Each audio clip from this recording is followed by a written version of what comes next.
ಆತ್ಮೀಯ H16 news ಅರ್ಥಾತ್ ಸಿದ್ದರಾಮಯ್ಯ ಸ್ವಾಗತ. ನಾನು ನಿಮ್ಮ MI ಅಥವಾ ಮಲ್ಲಪ್ಪ ಜ್ಯೋತಿ ಅವರು. ಆದ್ಮೇಲೆ DK ಶಿವಕುಮಾರ್ ಅವರು ಮೆತ್ತಲ್ಲಿ ಮಾತನ್ನು ಹೇಳ್ತಾ ಇದ್ದೀನಿ. ಭಾಳ ಜನ ಹೇಳ್ತಾ ಇದ್ದಾರೆ, ರೈತರು ಹೇಳ್ತಾ ಇದ್ದಾರೆ. ಬಿಡದಿಯ ಪ್ರದೇಶದಲ್ಲಿರುವಂಥ ರೈತರು ಫಲವತ್ತಾದ ಭೂಮಿದು ಒಳ್ಳೆಯ ಬೆಳೆಗಳನ್ನು ಬೆಳೆಗಳು ನೆಮ್ಮದಿಯಾಗಿದ್ದೀವಿ, ನಮಗೆ ಬೇಡಪ್ಪ ನಿಮ್ಮ ಟೌನ್ಶಿಪ್, ನಿಮ್ಮ ಡೆವಲಪ್ಮೆಂಟ್ ಬೇಕಾಗಿಲ್ಲ, ಕೈಗಾರಿಕೆ ಅಭಿವೃದ್ಧಿ ಬೇಕಾಗಿಲ್ಲ, ಅದರ ಅವಶ್ಯಕತೆ ನಮಗಿಲ್ಲ, ನಾವು ಬದುಕ್ತಾ ಇದ್ದೀವಿ, ನಮ್ಗೆ ಬದುಕಲಿಕ್ಕೆ ಬಿಡ್ರಿ, ಬಂದಿರೋ ಭೂಮಿ ಇದ್ರಲ್ಲಿ ತೊಗೊಳ್ರಿ ನೀವು ಅಂತೇಳಿ ಒಕ್ಕೂರಲಿಂದ ರೈತರು ಬೇಡಿಕೆ ನೀಡ್ತಾ ಇದ್ದಾರೆ. ಇದನ್ನೆಲ್ಲ ಮೀರಿ ರೈತರಿಂದ ಭೂಮಿಯನ್ನು ಕಸ್ಕೊಳ್ಳಿಕ್ಕೆ ಸಾಧ್ಯ ಆಗ್ತದನ? ಆಯ್ತು, ಈಗ ನೋಟಿಫಿಕೇಶನ್ ಮಾಡಿದಿರಿ, ಮತ್ತೇನೋ ಮಾಡಿದಿರಿ, ಭೂ ಸ್ವಾಧೀನ ತೊಗೊಳ್ಳಿಕ್ಕೆ ಬೆನ್ನು ಹತ್ತಿದ್ರಿ. ನೀವು ಇವತ್ತು ಇದನ್ನೆಲ್ಲ ಸುಳ್ಳು ಮಾಡಿದವರು ಎಚ್ಚರಿಕೆ ಏನು ಮತ್ತೆ ಯಾರು ಅಂತ ನೀವು ಆರೋಪ ಮಾಡ್ಬೋದು, ಅದೇನು ಸುಳ್ಳೇನಲ್ಲ. ಅದು ಎಚ್ಚರಿಕೆ ಅವರಿಂದನೂ ಸಾಧ್ಯ ಆಗಿಲ್ಲ. ನಂತರ ಬಂತು ಯಡಿಯೂರಪ್ಪನವ್ರಿಂದೂ ಸಾಧ್ಯ ಆಗಿ ಎಲ್ಲರೂ ಪ್ರಯತ್ನ ಮಾಡಿದ್ದಾರೆ ಟೌನ್ಶಿಪ್ ಆಗ್ಬೇಕಂತೇಳಿ. ಎಲ್ಲ ರಾಜಕಾರಣಿಗಳು ಒಂದೇ, ನೀವೆಲ್ಲ ಯಾರು ಬೇರೆ ಅಂತೇನಲ್ಲ. ಯಾಕಂದ್ರೆ ಡೆವಲಪ್ಮೆಂಟ್ ಅಂದರೆ ಕೇವಲ ಕೈಗಾರಿಕೆ ಅದು ಬೆಳಿಬೇಕು ಸತ್ಯ ಇಲ್ಲ ಅಂತಲ್ಲ, ಆದರೆ ಕೈಗಾರಿಕೆಗಳು ಸಹಿತ ಅಲ್ಲೇ ಯಾಕೆ ಬೆಳೆಸ್ಬೇಕು, ಬೇರೆ ಕಡೆ ಇರುವ ಜಾಗ ಅನ್ನೋದು ಇವತ್ತು ರೈತರ ಪ್ರಬಲ ಪ್ರಶ್ನೆ. ನಾವು ಫಲವತ್ತಾಗಿ ನಮ್ಮ ಭೂಮಿಯನ್ನು ಬೆಳೆಸ್ಕೊಂಡಿವಿ, ಮಾಡೀವಿ, ಸಾಕಾಣಿಕೆ ಕಳಿಸ್ತಾ ಇದ್ದೀವಿ, ಒಳ್ಳೊಳ್ಳೆ ಕಾಯಪಲ್ಯ ಬೆಳೆದ ಬೆಂಗಳೂರು ಮಾಡ್ತಾಯಿದ್ದೀವಿ, ಇಂಟರ್ನ್ಯಾಷನಲ್ ಕಳಿಸ್ತಾ ಇದ್ದೀವಿ, ಹಂದಿ ಸಾಕಾಣಿಕೆ, ಅದೇ ಕಾಲಕ್ಕೆ ಈ ಒಂದು ಏನಪ್ಪ ದನಕರುಗಳ ಸಾಕಾಣಿಕೆ ಎಲ್ಲ ಮಾಡ್ಕೊಂಡಿದ್ದೀವಿ, ರೇಷ್ಮೆ ಬೆಳೀತಾ ಇದ್ದೀವಿ. ನಮಗೇನು ಬೇಕಾಗಿಲ್ಲಪ್ಪ ನಿಮ್ಮದು ಅಂತೇಳಿ ನಾವು ಭೂಮಿಯನ್ನು ಮಾರ್ತಾ ಇಲ್ಲ ಅಂತೇಳಿ. ಆದರೆ ಒಂದು ಕಡೆ ನಮ್ಮ DK ಶಿವಕುಮಾರ್ ಅವರು 80% ಮಾರಲಿಕ್ಕೆ ರೆಡಿಯಾಗಿದ್ದಾರಾ ಅಂತೇಳಿ. ಆದರೆ ಇಲ್ಲಿ ನೋಡಿದಾಗ ಸ್ಥಾನಿಕವಾಗಿ ಚೌಕಾಶಿ ಮಾಡಿದಾಗ ಅನೇಕ ಸಲಹೆಗಳು ಆಗ್ತಾ ಇದ್ದಾವೆ, ಅನೇಕ ನಮ್ಮ ಮೀಡಿಯಾ ಜನ ಹೋಗಿ ಕೇಳ್ತಾ ಇದ್ದಾರೆ, ಪ್ರಶ್ನೆ ಮಾಡ್ತಾ ಇದ್ದಾರೆ. ಆ ಸಂದರ್ಭದಲ್ಲಿ ರೈತರ ಅಭಿಪ್ರಾಯಗಳನ್ನು ಕೇಳಿದರೆ ಯಾರಿಗಾದರೂ ಏನಪ್ಪ ಇದು ಅಸಾಧ್ಯದ ಕೆಲಸ ಅಂತ.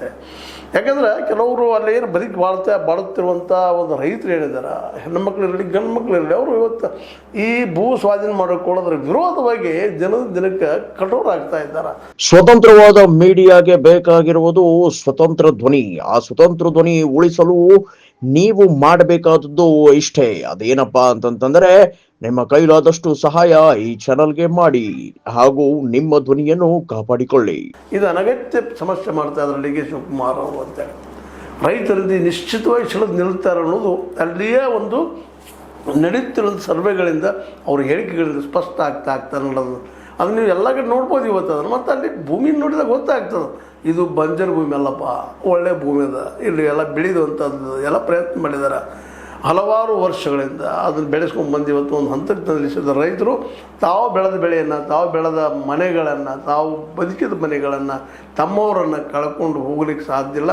ಇವ್ರು ಏನು ಮಾಡೋರು? ಕೈಗಾರಿಕೆ ಕೊಟ್ಟರೆ ಒಂದು ಮನೆಗೆ ಒಬ್ಬರಿಗೆ ಉದ್ಯೋಗ ಕೊಡೋರು. ನಾವೆಲ್ಲ ಮನೆ ಮಂದಿ ದುಡಿತಾ ಇದ್ದೀವಿ, ಅದರಲ್ಲಿ ಮನೆ ಮಂದಿಯೆಲ್ಲ ದುಡಿತಾ ಇದ್ದೀವಿ.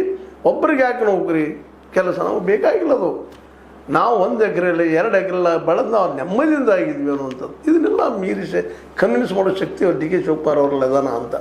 ಯಾಕಂದ್ರೆ ಮೇಲ್ಮೇಲೆ ಹೇಳುವಂಥ ವಿಷಯ ಏನಪ್ಪ ಅಂತಂದ್ರೆ ಕಾಲಕ್ಕೆ ತಕ್ಕಂಗೆ ಪರಿವರ್ತನೆ ಆಗೇ ಆಗ್ತಿರ್ತದೆ. ಇದು ಈಗ ನಮ್ಮ HD ಕುಮಾರಸ್ವಾಮಿಯವರ ಒಂದೇನು ಅವ್ರ ಜೊತೆಗೇನೋ ಸಂಘರ್ಷದಿಂದ ಇದನ್ನು ಸೀರಿಯಸ್ಸಾಗಿ ವೈಯಕ್ತಿಕವಾಗಿ ತೆಗೆದುಕೊಂಡ್ರೆ ಇದಕ್ಕೆ ಬೆನಿಫಿಟ್ ಆಗೋದು ಮಾತ್ರ ನಿಶ್ಚಿತವಾಗಿ HD ಕುಮಾರಸ್ವಾಮಿಗೆ ಅನ್ನೋದ್ರೆ ಎರಡು ಮಾತಿಲ್ಲ. ಮತ್ತು ಅದೇ ಕಾಲಕ್ಕೆ BJP ಈಗಾಗಲೇ ಹೋಗ್ಯದ ಮಾತಾಡ್ಯದ, ನಾವು ನಿಮ್ಮ ಜೊತೆಗಿದ್ವಿ, ಮಾಡಿ ಕೊಡೋದಿಲ್ಲ, ಇದು ರದ್ದು ಮಾಡ್ತೀವಿ ಅನ್ನೋಷ್ಟು ಮಟ್ಟಿಗೆ ಅಶೋಕ್ ಅವ್ರು ಹೇಳಿಬಿಟ್ಟಿದ್ದಾರೆ. ಈಗ ನಿಮಗೆ ಗೊತ್ತದ ವಿರೋಧ ಪಕ್ಷಗಳ ಮಾತಿಗೆ, ಅದರಲ್ಲೂ ಅವ್ರ ಬದುಕಿಗೆ ಅನುಕೂಲ ಆಗುವಂಥ ಮಾತುಗಳಿಗೆ ಅಲ್ಲಿ ರೈತರು ಬೆಂಬಲ ಸೂಸುವಂತೆ ಗ್ಯಾರಂಟಿ. ಇಂಥ ಪ್ರಸಂಗದಲ್ಲೇ ನೀವು ನಿಮ್ಮ ಶಕ್ತಿ ಪ್ರದರ್ಶನ ಮಾಡಿ, ಒತ್ತಾಯ ಮಾಡಿ ಅಥವಾ ಮತ್ತೇನು ಮಾಡಿ, ಜಬರ್ದಸ್ತಿ ಮಾಡಿ ಕಸ್ಕೊಳ್ಳಿಕ್ಕೆ ಹೊರಟ್ರೆ ಇದು ದೊಡ್ಡ ಇಶ್ಯೂ ಆಗೋದ್ರಲ್ಲಿ ಎರಡು ಮಾತು ಇಲ್ಲ ಅಂತೇಳಿ ಈ ಆರಂಭಿಕ ಹಂತದ ಏನು ಇವೆಲ್ಲ ವ್ಯೂಸ್ಗಳು ಬರೋದು ನೋಡಿದಾಗ, ಅಲ್ಲಿ ಮಾತಾಡುವಂಥ ವಿಚಾರಗಳು ನೋಡಿದಾಗ ಅನ್ನಿಸ್ತಾ ಇದೆ. ಅದಕ್ಕಾಗಿ DK ಶಿವಕುಮಾರ್ ಅವರು ಒಮ್ಮೆಲ್ಲ 10 ಸಲ ಇದನ್ನು ವಿಚಾರ ಮಾಡಬೇಕಾಗಿದೆ ಈ ಸಂದರ್ಭದಲ್ಲಿ. ಯಾಕಂದರೆ ಅವ್ರಿಗೆ ಅವ್ರ ಮುಂದಿರುವಂಥದ್ದು 2028ರಲ್ಲಿ ಗೆದ್ದು ಪುನಃ ಮುಖ್ಯಮಂತ್ರಿ ಅವರು. ಆದರೆ ಈ ಬಿಡದಿ ಕೈ ಹಾಕಿದ್ರೆ ಪುನಃ ಮುಖ್ಯಮಂತ್ರಿ ಆಗ್ತಾರಾ, ಗೆಲ್ತಾರ ಅಂತೇಳಿ. ಯಾಕಂದ್ರೆ ಸಮಯ ಎಲ್ಲಿಲ್ಲ, there is no time to him to reach the whole what he want to ಅಂದಾಗ ಸರಳವಾಗಿ ಹೋಗುವುದನ್ನು ಬಿಟ್ಟುಕೊಂಡು ಇದನ್ನು ಇವತ್ತು ಒಂದು ಚಾಲೆಂಜಾಗಿ HD ಕುಮಾರಸ್ವಾಮಿ ಜೊತೆ ಚಾಲೆಂಜಾಗಿ ಸ್ವೀಕಾರ ಮಾಡಿದರೆ ನಿಶ್ಚಿತವಾಗಿಯೂ ಇದರಲ್ಲಿ ಒಂದು ರೀತಿಯಿಂದ ಹಿಂಗೆ ಅನ್ನಿಸ್ಲಿಕ್ಕತ್ತದ. ಡೆವಲಪ್ ಎಲ್ಲ ನೋಡಿದಾಗ ರೈತರ ಮನಸ್ಥಿತಿ, ಅವರ ಭಾಷೆಗೆ ಕೇಳಿದಾಗ ಇದು ಈ ಕಾಂಗ್ರೆಸ್ಸಿನ ಕೊನೆಯ ಅವಧಿಯೇನಪ್ಪ ಆಡಳಿತ ಮಾಡುವಂಥದ್ದು ಅಂತೇಳಿ. ಮತ್ತು ಈ ದಿಶೆಯಲ್ಲಿ ಸತೀಶ್ ಅವರು ಒಂದು ಆಬ್ಜೆಕ್ಷನ್ ತೆಗಿತಿರೋದ್ರಲ್ಲೂ ಅರ್ಥವಲ್ಲ ಇಲ್ಲಂತಲ್ಲ. ಯಾಕಂತಂದ್ರೆ ರೈತರನ್ನ ಎದುರು ಹಾಕ್ಕೊಂಡು ನಾವು ಗೆಲ್ಲಕ್ಕೆ ಸಾಧ್ಯನಾ? ಒಂದು ಇದು ನಮಗೆ ಮುಂದಿನ ಭವಿಷ್ಯದ 2020 ತೊಂದರೆ ಕೊಡ್ತದಂತ ಒಂದು ರೀತಿಯ ಅಭಿಪ್ರಾಯ. ಅದು ಬಹಳಷ್ಟು ವಿಚಾರ ಮಾಡುವಂಥದ್ದು. ಏನಪ್ಪ ಸತೀಶ್ ಅವ್ರು ಏನು ಹೇಳ್ತಾರೋ ಮತ್ತೊಬ್ಬರು ಇನ್ನೊಬ್ರು ಏನು ಹೇಳ್ತಾರೋ ಅನ್ನೋದಲ್ಲ. ಇಲ್ಲೇ ಅಳಿವು ಉಳಿನೋ ಪ್ರಶ್ನೆ ಕಾಂಗ್ರೆಸ್ಸಿಂದ ಅದ. ಯಾಕಂದರೆ ಕಾಂಗ್ರೆಸ್ ಇವತ್ತು ರಿಬ್ಯೂಲ್ಡ್ ಮಾಡುವಲ್ಲಿ ಭಾಳ ದೊಡ್ಡ ಕೆಲಸ ಮಾಡಲಿಕ್ಕೆ ಹತ್ತಿದವರು ರಾಹುಲ್ ಗಾಂಧಿಯವರು ಪಾದಯಾತ್ರೆ ಮಾಡಿದ್ದಾಗಿರ್ಬೋದು, ಮತ್ತೊಂದಾಗಿರ್ಬೋದು, ಬಸ್ ಯಾತ್ರೆ ಆಗಿರ್ಬೋದು, ಇವತ್ತು ಹೋರಾಟ ಮಾಡುವಂಥದ್ದಾಗಿರ್ಬೋದು, ಇವೆಲ್ಲ ಶ್ರಮಪೂರ್ಣವಾದಂಥ ಹೋರಾಟ ಮಾಡಿದ್ದರಿಂದಾಗೆ ಇತಿಹಾಸದಲ್ಲಿ ಯಾವುದೇ ಒಬ್ಬ ವಿರೋಧ ಪಕ್ಷದ ನಾಯಕ ಆಗಿರ್ಬೋದು ಅಥವಾ ಯಾರೋ ಇವತ್ತು ರಾಜಕಾರಣಿಗಳಾಗಿರ್ಬೋದು ಇವರಷ್ಟು ಹಾರ್ಡ್ ವರ್ಕ್ ಮಾಡಿಲ್ಲ ಅನ್ನೋದು ಸ್ಪಷ್ಟ ಆಗ್ತಾಯಿದೆ. ಯಾಕಂದ್ರೆ ಅವರ ಅಜ್ಜಿ, ಅದೇ ನಂತರ ಅವರ ಅಪ್ಪ ರಾಜೀವ್ ಗಾಂಧಿ ಇವರೆಲ್ಲ ಮಾಡಿದಂಥ ತಪ್ಪುಗಳಿಂದಾಗೆ ಕಾಂಗ್ರೆಸ್ ಇವತ್ತು ಯಾವ ಹಂತಕ್ಕೆ ಬಂದಿದ್ದಪ್ಪ ಅಂತಂದ್ರೆ ಅದು ಮೇಲೆ ಎಳ್ಳಕ್ಕಿಲ್ಲ ಅನ್ನುವಂಥದ್ದು. ಎಷ್ಟು ಮಟ್ಟಿಗೆ ನಮ್ಮ ಮೋದಿಯವರು ಮಾತಾಡ್ತಾ ಇದ್ದಾರಪ್ಪ ಅಂತಂದ್ರೆ ಅದನ್ನು ಕಾಂಗ್ರೆಸ್ ಮುಕ್ತ ಭಾರತ ಮಾಡೋದಂತ ಹೇಳಿದರು. ಆದರೆ ಇವತ್ತು ಅದಕ್ಕೆ ಪ್ರತಿಯಾಗಿ ತಮ್ಮ ಸದಾ ಪಾದಯಾತ್ರೆ ಆ್ಯಕ್ಟಿವ್ನೆಸ್ನಿಂದ ಬಸ್ ಯಾತ್ರೆ ಜೊತೆ ಜನರ ಜೊತೆ ಕೂಡೋದು ಇವತ್ತು ನೋಡ್ರಿ, ಜನಜಿಗಳ ಜೊತೆ ಕೂಡೋದೇ ಇರ್ಬೋದು, ರೈತರ ಜೊತೆ ಕೂಡೋದಾಗಿರ್ಬೋದು, ಯಾವ ರೀತಿ ಮಾಡ್ತಾಯಿದ್ದಾರೆ. ಅಂಥ ಪ್ರಸಂಗದಲ್ಲಿ ಇಲ್ಲಿ ರೈತರು ಒಕ್ಕೂರನ್ನು ಹೇಳ್ತಾ ಇದ್ದಾರೆ, ನಮ್ಗೆ ಬೇಡಪ್ಪ ನಿಮ್ಮದು ಬಿಡದಿ ಟೌನ್ಶಿಪ್, ನಮ್ಮನ್ನು ಬದುಕೋದಕ್ಕೆ ಬಿಡ್ರಿ, ನಿಮ್ಮಿಂದ ನಾವೇನೂ ಕೇಳ್ತಾ ಇಲ್ಲ ಅಂತೇಳಿ ಓಪನ್ ಆಗಿ ಹೇಳ್ತಾ ಇದ್ದಾರೆ. ಅದು ನೋಡ್ಬೋದು ನೀವೆಲ್ಲ, ಎಲ್ಲ ಹೆಚ್ಚು ಕಡಿಮೆ ಎಲ್ಲ ಒಂದು ಇವತ್ತಿನ ಯೂಟ್ಯೂಬರ್ಸ್ ಇರ್ಬೋದು ಅಥವಾ ಒಂದು ಮೀಡಿಯಾ ಆಗಿರ್ಬೋದು, ಇದೆಲ್ಲ ತೋರಿಸ್ತಾ ಇದ್ದಾರೆ. ಏನೋ ಹಿಂದಿರ್ಬೋದು, ನಾವೇನೋ ಅಂತಿರ್ಬೋದು, ಇಲ್ಲಪ್ಪ ಮೋದಿ ಪರ ಇದ್ದ ಮೀಡಿಯಾ ಮಾತಾಡ್ಬೋದು, ಮತ್ತೇನೋ ಮಾತಾಡ್ಬೋದು ಅಂತ. ಯಾರ ಪರ ತೊಗೊಂಡು ಏನು ಮಾಡೋದ್ರಿ? ಅಲ್ಲಿ ರೈತರಿಗೆ ಅವ್ರ ಅಳಿವು ಉಳಿನೂ ಪ್ರಶ್ನೆ ಇದೆ ಇವತ್ತು ರೈತರಿಗೆ. ಅಂದಾಗ ರೈತರು ಸಿಡಿದು ನಿಲ್ಲೋದ್ರಲ್ಲಿ ಎರಡು ಮಾತ್ರ ಇಲ್ಲ. ರೈತರು ಸಿಡಿದಿದ್ರಪ್ಪ ಅಂತಂದ್ರೆ ಹೋರಾಟ ತೀವ್ರ ಆಯ್ತು ಅಂದ್ರೆ DK ಅವರು ಅದರಿಂದ ಬಚಾವಾಗಿ ಹೊರಗೆ ಬರೋದು ಕಷ್ಟ ಆಗ್ತದೆ. ಯಾಕಂದರೆ ಒಳಗೆ ಹೋಗೋದು ಭಾಳ ಸುಲಭ, ಅಭಿಮನ್ಯುಗತೆ ಸಮಸ್ಯೆ ನಡಕ ಅದು ಹೊಳ್ಳಿ ಬರೋದಕ್ಕೆ ಹಾದಿ. ಅದಕ್ಕೆ ಈಗ ಆರಂಭ ಹಂತದಾಗಿದ್ದಾರೆ. DK ಶಿವಕುಮಾರ್ ಅವರು ಭಾಳ ಎಚ್ಚರಿಕೆ ಹೆಜ್ಜಿಡಬೇಕಾಗಿದೆ. ಅದಕ್ಕೆ ಸತೀಶ್ ಅವ್ರು ಹೇಳಿದ ಮಾತನ್ನು ಅವರು ಒಬ್ಬ ಮಿತ್ರರಾಗಿರ್ಬೋದು ಅಥವಾ ತಮ್ಮ ಅದಕ್ಕೆ ಹೇಳಿದ ಮಾತು ಸತ್ಯದ ಅಂತ ಅನ್ನಿಸ್ತಾ ಇದೆ. ಆದರೆ ಇಲ್ಲಿ DK ಶಿವಕುಮಾರ್ ಅವರಲ್ಲಿ ಫೀಡ್ ಏನದಪ್ಪ ಅಂತಂದ್ರೆ ಅವ್ರು ಹೇಳೋದು ಮಾತು ನೋಡಿದರೆ, ಅವ್ರ ಬೆಂಬಲಿಗರು ಹೇಳೋದು ಮಾತು ನೋಡಿದರೆ 80% ರೈತರೆಲ್ಲ ಸಹಿ ಮಾಡಲಿಕ್ಕೆ ರೆಡಿ ಆಗಿದ್ದಾರೆ ಅಂತೇಳಿ. ಅದು ಎಲ್ಲಿ ಏನು ಅನ್ನೋದನ್ನು ಅವರು ಬಿಡಿಸಿ ಹೇಳಬೇಕಾಗ್ತದೆ. ನಮಗಂತೂ ಗೊತ್ತಿರೋದು ವಿಷಯ. ಮೊದಲು ಜನರ ಇವತ್ತು ಸರ್ವೆಗಳು ನೋಡಿದಾಗ, ಬೇರೆ ಬೇರೆ ಮೀಡಿಯಾಗಳಲ್ಲಿ ನೋಡಿದಾಗ ನಿಶ್ಚಿತವಾಗಿ ನಮ್ಗೆ ಅನ್ನಿಸ್ತಾ ಇದೆ ಅಲ್ಲಿ ರೈತರು ಅಷ್ಟು ಸುಲಭವಾಗಿ ಈ ಭೂಮಿಯನ್ನು ಬಿಟ್ಟುಕೊಳ್ಳಲಿಕ್ಕಿಲ್ಲ. ಯಾಕೆಂದರೆ ಇವತ್ತು ನಮ್ಮ ಹೆಣ ಬೆಳ್ಳಿ, ನಾವು ಸತ್ತು ಹೋದ್ರೂ ಬಿಡೋದಿಲ್ಲ, ರಕ್ತ ಇರಲಿ ಅನ್ನುವಂಥ ಉಗ್ರದ ಮಾತುಗಳನ್ನು ಮಾತಾಡೋದು ಇದನ್ನು ಗಮನಿಸಿದಾಗಂತೂ ಇನ್ನೂ ಗಾಬರಿ ಆಗ್ತದೆ. DK ಅವರು ಈ ಅನಗತ್ಯ ನಮ್ಮ ಕಡೆ ಉತ್ತರ ಕನ್ನಡದಲ್ಲಿ ಹೇಳ್ತಾರೆ ಹ್ಯಾಮಾಜಿದ್ದ ಮಾಡ್ರಿ, ಹ್ಯಾಮಾಜಿದ್ದ ಇಲ್ಲಂತಲ್ಲ. ಈಗ ಮಣ್ಣು ಮಾಡಿದ್ರಪ್ಪ CM ಗಿರಿ ಪಡ್ಕೊಳ್ಳೋದು ಏನು ಗೇಮ್ ಮಾಡಿದ್ರಿ, ಆ ಗೇಮ ಹೌದು ಇದು ನೋಡಿದ್ರೆ ಶಾಂತಿಪೂರ್ಣ ಆಯಿತು, ಅಹಿಂಸಾತ್ಮಕ ಆಯಿತು, ನಿಮ್ಮ ಅಧಿಕಾರ ಹಿಡ್ಕೊಂಡ್ರಿ. ಬಟ್ ಈ 2020 ಅಧಿಕಾರ ಹಿಡಿಯೋದು ಅಷ್ಟೇ ಕಷ್ಟ ಆಗೋದು ಅಷ್ಟೇ ಅಲ್ಲ, ಮತ್ತು ಅದನ್ನು ನೀವು ಭೂ ಸ್ವಾಧೀನ ಮಾಡ್ಕೊಂಡ್ರೆ ಅಲ್ಲಿ ಅನೇಕ ಉದ್ಯೋಗಗಳಿದ್ದಾವೆ. ಅವರು ಹೇಳ್ತಾ ಇದ್ದಾರೆ ನಾವು ವರ್ಷಕ್ಕೆ ಲಕ್ಷಗಟ್ಟಲೆ ಕೋಟಿಗಟ್ಟಲೆ ಗಳಿಸ್ತಾ ಇದ್ದೀವಿ, ನಿಮ್ದು ನಮ್ಮ ಉಪಕಾರ ಬೇಡಪ್ಪ ಅಂತೇಳಿ ಅವರನ್ನು ಅವರಷ್ಟಕ್ಕೆ ಬದುಕೋದಕ್ಕೆ ಬಿಟ್ಟುದು ಭಾಳ ಯೋಗ್ಯ. ಮತ್ತು ಬೆಂಗಳೂರಲ್ಲಿ ನಾವು ಏನೋ ಕೈಗಾರಿಕೆ ಬೆಳೆಸ್ತಾ ಇದ್ದೀವಿ, ಮತ್ತೇನೋ ಮಾಡ್ತಾಯಿದ್ದೀವಿ ನೀವು ಹೇಳ್ಬೋದು.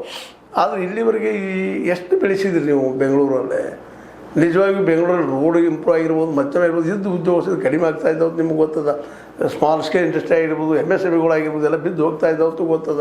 ಇಂಥ ಪ್ರಸಂಗದಲ್ಲಿ ನಮ್ಮ ಉದ್ಯೋಗಗಳು ತಾವು ಉದ್ಯೋಗಗಳು ಮಾಡಿಕೊಂಡು ಆದಷ್ಟು ನಿಮ್ಮ ಮೇಲೆ ಭಾರ ಆಗದಂಗೆ ತಮ್ಮ ಬದುಕು ಕಳ್ಕೊಂಡಿದ್ದಾರೆ ಬಿಡದಿ ಏರಿಯಾದಲ್ಲ.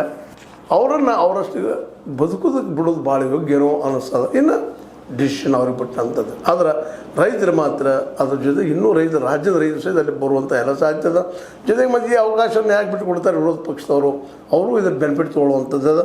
ಹೌದು, ಇವತ್ತು ನೀವು ಹೇಳ್ಬೋದು ನೀವು ಮಾಡಿದ್ದೀವಿ ಅದು ನಾವು ಮಾಡಾಕೊಟ್ಟಿನಿ ಅಂತೇಳಿ ಅವ್ರ ಮೇಲೆ ನೀವು ಹಾಕ್ಬೋದು. ಆದರೆ ಬಿಡೋರು ಅವರು ರೈತರು. ಮತ್ತು ಈಗಾಗಲೇ ಇವ್ರು ಮಾಡಿದರೂ ಸಹಿತ ಅವ್ರಿಗೆ ಭೂಮಿ ಬಿಟ್ಟು ಕೊಟ್ಟಿಲ್ಲ ರೈತರು.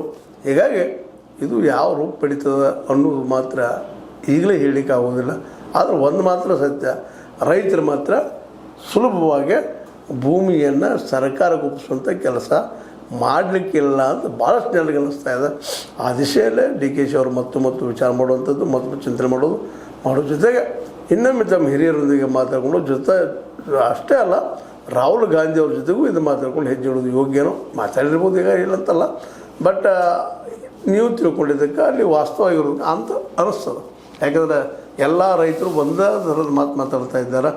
ನಮ್ಗೆ ಇದರಿಂದ ಏನಪ್ಪ ಕಷ್ಟದ ಬದುಕೋದು ಅನ್ನುವಂಥದ್ದು ವಿಚಾರ ಮಾಡ್ತಂತೆ ಅಂತ ಇದು ನಿಮಗೆ ಲೈಕ್ ಆಗಿರ್ಬೋದು, ಲೈಕ್ ಮಾಡಿ ಶೇರ್ ಮಾಡಿ, ಕಮೆಂಟ್ ಮಾಡಿ, ಜೊತೆ ಸಬ್ಸ್ಕ್ರೈಬ್ ಮಾಡಿ. S16 ನ್ಯೂಸ್ ಅರ್ಥ ತಿಳಿಸಿದಾರದು ಸತ್ಯದ ಕೈಗಳಲ್ಲಿ ವಂದನೆಗಳು. ಆತ್ಮೀಯ ಸಾರ್ವಜನಿಕರಲ್ಲಿ H16 ಅರ್ಥಾತ್ ಸೀತಾರಾಮದಿಂದ ಒಂದು ಮನವಿ. ಈ ಸಂಸ್ಥೆ ಭ್ರಷ್ಟಾಚಾರ, ಅನ್ಯಾಯ, ಅತ್ಯಾಚಾರಗಳಿಂದ ನೊಂದವರ ವೇದಿಕೆ. ಅನ್ಯಾಯಕೋರರ, ಭೂಗಳ್ಳರ, ನಶಾ ಸಾರಾಯಿ ಮಾಫಿಯಾಗಳ ವಿರುದ್ಧದ ಧ್ವನಿ. ರೈತರ, ಕೂಲಿಕಾರ, ಕಾರ್ಮಿಕರ, ಬಿದ್ದ ಸಮುದಾಯ ಜನರ ಧ್ವನಿ. ಬೆಂಬಲವಾಗಿ ನಿಂತು ತನುಮನ ಧನದ ಸಹಾಯಕ್ಕೆ ಸಾರ್ವಜನಿಕರಲ್ಲಿ ಕೋರಿಕೆ. ದಾನದ ಸಹಾಯ ನೀಡಿ ಸ್ವಾತಂತ್ರ್ಯ ಪತ್ರಿಕೋದ್ಯಮ ಉಳಿಸಿ ಬೆಳೆಸಿ. ವಂದನೆಗಳು. ತಮ್ಮನ್ನೇ ನಂಬಿರುವ ಮಲ್ಲಪ್ಪ ಇ ಜೋತಾವರ್. ಈ ಕೆಳಗಿನ QR ಸ್ಕ್ಯಾನ್ ಮಾಡಿ ಅಥವಾ ಈ ನಂಬರ್ ಅಂದರೆ 7411402405ಗೆ ಇಲ್ಲ 9686864852ಗೆ ನೀವು ಫೋನ್ಪೇ ಮಾಡಿ, ಪೇಟಿಎಮ್ ಮಾಡಿ ಅಥವಾ ಇನ್ನಾವುದೇ ಮಾಧ್ಯಮದಿಂದ ಗೂಗಲ್ ಮೂಲಕ ಸಹಾಯ ಮಾಡಿ ಈ ಪ್ರಾಮಾಣಿಕ ಪತ್ರಿಕೋದ್ಯಮವನ್ನು ಉಳಿಸಿ ಅಂತ ಮತ್ತೊಮ್ಮೆ ಮನವಿ. ವಂದನೆಗಳು.